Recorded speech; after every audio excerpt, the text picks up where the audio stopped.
જય ગૌ માતા। આજે ભાઈ આપણે વ્લોગ બપોર પછી સ્ટાર્ટ કર્યો છે કેમ કે ભાઈ આજ અમારું ઈચ્છા રાખે મેં તોડી નાખ્યું એટલા લાકડા ફાડ્યા હતા। હવે પછી જરીક ઈચ્છા ને ચાર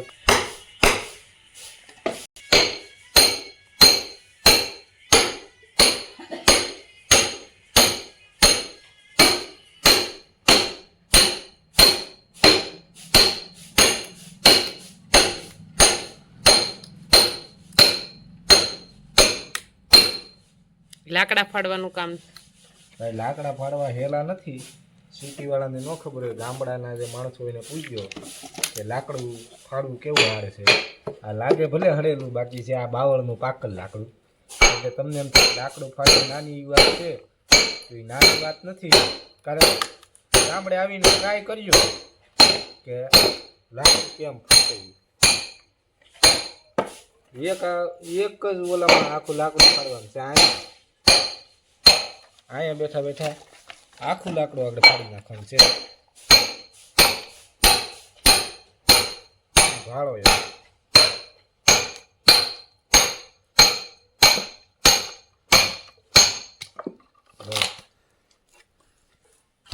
આને લાકડું ફાડ્યું કહેવાય। આ જાડું લાકડું એટલે ચૂલામાં નાખો એટલે હિરખો તાપ ન થાય। પછી જે રસોઈયા હોય ને એ આપણને ખરાબ રિવ્યુ આપે।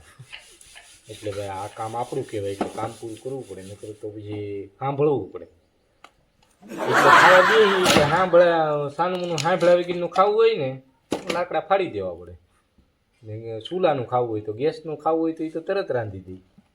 એટલે આપણને ભાઈ ચૂલાનું જ ભાવે, એટલે લાકડા ફાડી જ દેવા પડે। એમાં કાંઈ કોમ્પ્રોમાઇઝ ન આવે। આવું બધું હોય ગામડામાં તો કાંઈ કામ તો કરવું પડે, નકર માનું સાંભળવાનું। ફાઇનલી ગાઈઝ આપણે લાકડા બળતણ એટલે આમોલા ફાડી નાખ્યા છે। બળતણ ફાડીને હવે આપણે સાંજના 7 વાગી ગયા છે। હવે મીનાક્ષી દીદી ખાવાનું બનાવી જોઈ શકો છો તમે। જો મીનાક્ષી દીદી બટેટા ફોલી રહ્યા છે। આ છે અમારા મમ્મી અને મમ્મી અને હું, અમે બંને કામ કરીએ છીએ। અને આજે અમારે ભાઈને બનાવવાની છે દાબેલી। આ છે ખારી છે। આજે અમારે બનાવવાનું છે, શું બનાવવાનું છે? આજે બનાવવાની છે दाबेली बनावानी है। तो હવે તમે બધા आप क्या कहना चाहती है? वो साले बबला खाते हैं। હું તો કહું છું કે અત્યારે રસોઈ બનવાની તૈયારી ફૂલ છે। રસોઈ બનવાનું મતલબ તૈયારી છે ફૂલે ફૂલ। હા, તો એને બબલા નો ખાવા જોઈએ। જો ભાઈ તમે બબલા ખાવ તો નો હાલે ને। જીવી જિંદગી કરી મોજ ખાઈ પી લેવાનું, મોજ કરી લેવાનું। તો અહીંયા બને તોય ખાઈ લેવાનું।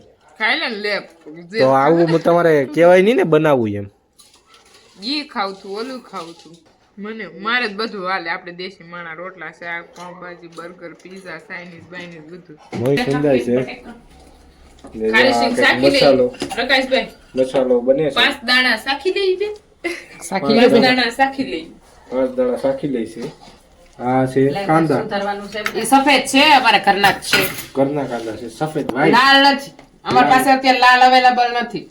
લાલ આપણે વાડીમાં છે લીલા, કશું જ નહીં। જો બટેટો સુંદર। ત્યારબાદ આપણા મીનાક્ષી દીદી બનાવે છે દાબેલી।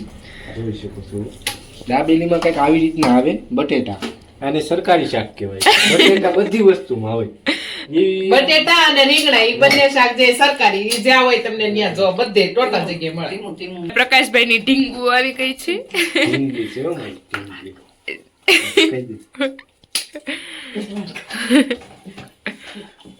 ઋષિ એ કાનમાં શું વાત કરી ભાઈ ને? મીનાક્ષી દીદી મને એવું લાગે કે હું મારા ભાઈ થી નાની છું, મારો ભાઈ એવો હુકમ આગે પણ નાની જ છો ને, જો તમે બે નાના લાગો। ઢીંગલી છે અમારા ઘરની ઢીંગલી છે, ઢીંગલી। બોલ કિલો